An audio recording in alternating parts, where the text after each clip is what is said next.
नमस्कार दोस्तों, हर हर महादेव। कैसे हैं आप? आई होप आप सब बहुत अच्छे होंगे। तो दोस्तों, जैसा कि आप सब जानते ही हैं कि 6 मई 2024 यानी कि सोमवार के दिन शिवरात्रि का व्रत पड़ रहा है और इसी दिन किया जाने वाला पंडित प्रदीप मिश्रा जी द्वारा बताया गया एक सफ़ेद फूल वाला उपाय आप लोगों को ज़रूर करना चाहिए। क्योंकि दोस्तों, यह एक ऐसा उपाय है कि इस उपाय को करने के बाद आपको कोई दूसरा उपाय करने की ज़रूरत बिल्कुल नहीं पड़ेगी। क्योंकि सबसे बड़ा और सबसे नया यह उपाय पंडित जी ने अपनी कथा के दौरान बताया है। तो आज इस वीडियो में हम आप लोगों को ये उपाय बहुत अच्छी तरह से समझाने वाले हैं। तो आप लोग बने रहिए मेरे साथ इस वीडियो के अंत तक। लेकिन वीडियो शुरू करने से पहले मेरी आप लोगों से रिक्वेस्ट है कि अगर आप लोगों को मेरा आज का वीडियो पसंद आता है तो वीडियो को लाइक करके हमारे चैनल को सब्सक्राइब करके कमेंट बॉक्स में हर हर महादेव लिखना बिल्कुल मत भूलिएगा। तो चलिए दोस्तों, वीडियो शुरू करते हैं और जान लेते हैं अपने इस उपाय के बारे में। तो दोस्तों, ये दिन इतना अधिक खास होता है, इतना महत्वपूर्ण होता है कि आपने कभी कभी देखा होगा कि बड़े बड़े पूजा पाठ अनुष्ठान से भी जो मनोकामना आपकी पूर्ण नहीं होती है, वो 6 मई 2024 सोमवार की शिवरात्रि के दिन मात्र इस उपाय को करने से आपकी मनोकामना पूर्ण हो जाती है। अगर आप लोग भी इस उपाय को सोमवार के दिन करना चाहते हैं तो आप लोग इस उपाय को पहले अच्छी तरह से समझ लेना, ध्यान से सुन लेना, उसके बाद ही करना। आपको इस उपाय का पूर्ण फल जरूर मिलेगा। और इस उपाय को करने से आपके घर में चाहे किसी भी प्रकार की समस्या चल रही हो, कोई दुख क्यों ना चल रहा हो, कोई दोष चल रहा हो, जैसे वो पितृदोष हो या फिर किसी तरह का मंगल दोष हो, शनि दोष हो या फिर और भी बहुत सारे दोष हो, कुछ भी हो सकता है। लेकिन आपको इस उपाय को करने के लिए उन दोषों का पता लगाने की भी जरूरत बिल्कुल नहीं पड़ेगी। 6 मई 2024 सोमवार की शिवरात्रि के दिन सफेद फूल वाले उपाय को आप लोगों को जरूर कर लेना है। ये एक ऐसा उपाय है जिसे अगर आप किसी विशेष दिन करते हैं तो उस विशेष दिन का लाभ तो आपको मिलता ही है, लेकिन यदि आप इस एक सफेद फूल वाले उपाय को किसी विशेष दिन करते हैं तो आपको उसका बड़ा लाभ जरूर प्राप्त होगा। आप इस उपाय को बहुत ही बड़े और विशेष दिन कर रहे हैं क्योंकि 6 मई 2024 को सोमवार की शिवरात्रि है, जो कि वैशाख महीने में पड़ रही है। ये दिन बहुत ही बड़ा और विशेष होता है।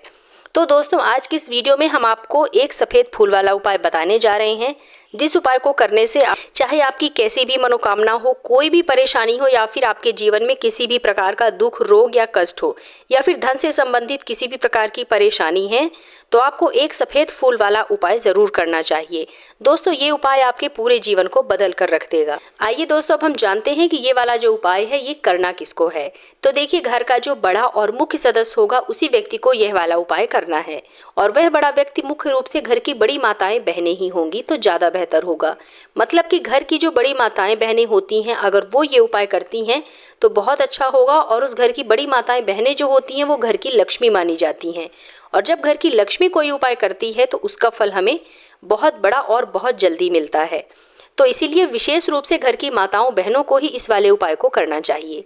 लेकिन अगर किसी कारणवश घर की माताएं बहनें उपस्थित ना हो तो उस जगह पर घर का कोई बड़ा व्यक्ति भी इस उपाय को कर सकता है, इसमें कोई दिक्कत नहीं है। लेकिन इस उपाय को घर के सभी सदस्यों को करने की बिल्कुल भी ज़रूरत नहीं है। घर में से कोई एक सदस्य भी इस उपाय को कर सकता है। घर से कोई एक सदस्य भी अगर इस उपाय को करता है तो उसके पूरे घर परिवार को इस उपाय को करने का फल प्राप्त होगा, और जितनी भी समस्याएं आपके जीवन में चल रही होंगी वह धीरे धीरे दूर होना शुरू हो जाएंगी। आइए अब हम समझते हैं इस वाले उपाय को हमें करना किस समय है। तो एक सफ़ेद फूल वाले उपाय को हमें वैशाख के महीने के सोमवार की शिवरात्रि के दिन करना है, और इस उपाय को करने का जो समय होगा वह सुबह का भी है और शाम का भी है। तो विशेष रूप से आप ये उपाय दोनों समय यानी कि सुबह और शाम दोनों समय कर सकते हैं, क्योंकि आप लोग तो जानते ही हैं कि वैशाख महीने के सोमवार शिवरात्रि का दिन का जो समय होता है ना, वो भगवान शिव को बेहद प्रिय होता है। और आप लोग इस एक सफ़ेद फूल वाले उपाय को सुबह के समय भी कर सकते हैं और शाम के समय प्रदोष काल में भी कर सकते हैं। सुबह के समय यदि आप ये उपाय कर रहे हैं तो सुबह 10 बजे के अंदर आपको ये उपाय कर लेना है। वहीं अगर आप शाम के समय यानी कि प्रदोष काल में ये उपाय कर रहे हैं तो शाम के 6 बजे से लेकर के 7 बजे तक आप ये वाला उपाय कर सकते हैं। मतलब करना आपको केवल एक ही समय है, घर में किसी भी एक बड़े सदस्य को करना है और एक ही समय ये उपाय आपको करना है। इस बात का आपको विशेष ध्यान रखना है, दोनों समय आपको ये वाला उपाय नहीं करना है। दोस्तों, यह उपाय आपके जीवन में धन धान्य की वृद्धि करेगा और आपके अंदर ओज और तेज की वृद्धि करेगा। तो चलिए जानते हैं पूज्य गुरु जी द्वारा बताए गए सबसे पहले इस खास उपाय के बारे में। तो इस उपाय को आपको करने के लिए सबसे पहले ले लेना है एक सफ़ेद रंग का फूल। देखिए, सफ़ेद रंग का फूल महादेव को सबसे अधिक प्रिय है, इसलिए आपको सिर्फ एक सफ़ेद रंग का फूल ले लेना है।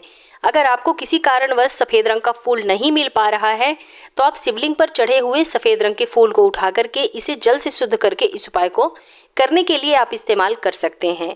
बस आपको इस बात का विशेष ध्यान रखना है कि सफ़ेद रंग का जो फूल आप लोग लेंगे वो केवल केतकी का फूल नहीं होना चाहिए, और इसके अलावा आप कोई भी सफ़ेद रंग का फूल ले सकते हैं। फिर इसी के साथ आपको ले लेना है एक चावल का दाना। चावल का दाना कहीं से भी टूटा फूटा खंडित नहीं होना चाहिए। इसी के साथ आपको ले लेना है एक बेलपत्र। यदि आपको बेलपत्र भी ना मिल पाए तो शिवलिंग के ऊपर चढ़ी हुई बेलपत्र को भी आप जल से शुद्ध करके इसका फिर से इस्तेमाल कर सकते हैं। फिर आपको एक लोटा शुद्ध जल ले लेना है। एक लोटा आपको तांबे का लेना है और जल आपको अपने घर से ही लेना है। अब ये सारी सामग्री लेकर के आपको पहुंच जाना है अपने घर के पास के शिवालय में। पूज्य गुरुजी ने कहा है कि इस उपाय को अगर आप प्रदोष काल में करना चाहें तो अति उत्तम होगा। देखिए, इन तीनों सामग्री को जो आपके पास है वो एक बेलपत्री, एक चावल का दाना और एक सफ़ेद रंग का फूल जो आपके पास में है आप लेकर के गए हैं। इन तीनों सामग्रियों को आपको एक एक करके इसी एक लोटे जल में डाल लेना है। ये तीनों सामग्री आपको शिवलिंग के सामने ही इस एक लोटे जल में डालना है। अब आपका एक लोटे जल का मिश्रण तैयार हो गया है। अब इस एक लोटे जल को आपको धीरे धीरे शिवलिंग पर समर्पित करते जाना है और लगातार ओम नमः शिवाय या फिर श्री शिवाय नमस्तुभ्यम दोनों में से किसी भी एक मंत्र का उच्चारण आपको करते जाना है। शिवलिंग पर जल आपको धीरे धीरे समर्पित करना है और जल समर्पित करते हुए कम से कम 108 बार आपको इस मंत्र का स्मरण भी करते जाना है। इसके बाद जलाधारी में से जो जल गिर रहा है उसे आपको किसी पात्र में इकट्ठा कर लेना है। आप चाहें तो इसे खाली लोटे में भी आप ले सकते हैं जिसमें आप जल लेकर के मंदिर में गए थे, और आपको महादेव जी से अपनी मनोकामना बोलनी है। जो भी आपके जीवन में समस्या चल रही है, चाहे वो समस्या व्यापार से संबंधित हो, धन से संबंधित हो या फिर नौकरी से संबंधित हो, आपकी जो भी मनोकामना है उस मनोकामना को स्मरण करते हुए इस जल को आपको किसी पात्र में एकत्रित कर लेना है और यह जल आपको लेकर के चले आना है अपने घर। अब अगर आपके घर में बहुत अधिक कलह कलेश है तो आपको इस जल को अपने घर के प्रत्येक कोने में छिड़क देना है। अपने पूरे घर में इस जल का छिड़काव आपको करना है। बस आपको किसी अशुद्ध जगह पर इस जल का छिड़काव नहीं करना है, और साथ ही साथ थोड़ा सा जल आपको स्वयं भी ग्रहण कर लेना है और घर के अन्य सदस्यों को भी इस जल को थोड़ा थोड़ा दे देना है पीने के लिए।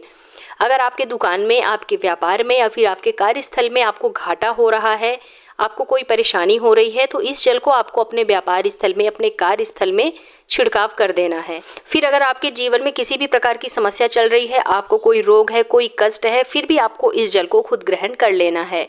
पूज्य गुरुदेव जी कहते हैं कि जो भी व्यक्ति इस जल का छिड़काव अपने पूरे घर पर, अपने कार्यस्थल पर कर देता है और स्वयं ग्रहण कर लेता है तो उसके जीवन की बड़ी से बड़ी मनोकामना भी महादेव जी की कृपा से बहुत ही जल्द से जल्द पूर्ण हो जाती है।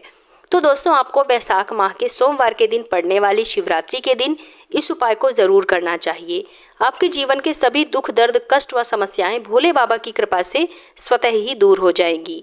तो दोस्तों, उम्मीद करती हूँ कि आप लोगों को मेरे द्वारा बताया गया उपाय अच्छी तरह से समझ में आ गया होगा। अगर आपको उपाय समझने में कोई दिक्कत हो रही हो तो आप कमेंट बॉक्स में मुझसे पूछ सकते हैं। तो उम्मीद करती हूँ कि आप लोगों को मेरा आज का वीडियो ज़रूर पसंद आया होगा। अगर वीडियो पसंद आए तो वीडियो को लाइक कीजिए, अपने फ्रेंड्स एंड फैमिली के साथ शेयर कीजिए, और अगर आप मेरे चैनल पर पहली बार आए हैं तो मेरे चैनल को सब्सक्राइब करके बेल आइकन ज़रूर प्रेस कर लीजिएगा, जिससे कि आपको मेरे नए वीडियो की नोटिफिकेशन सबसे पहले प्राप्त हो। तो मिलते हैं अपने नेक्स्ट वीडियो में, तब तक के लिए हर हर महादेव।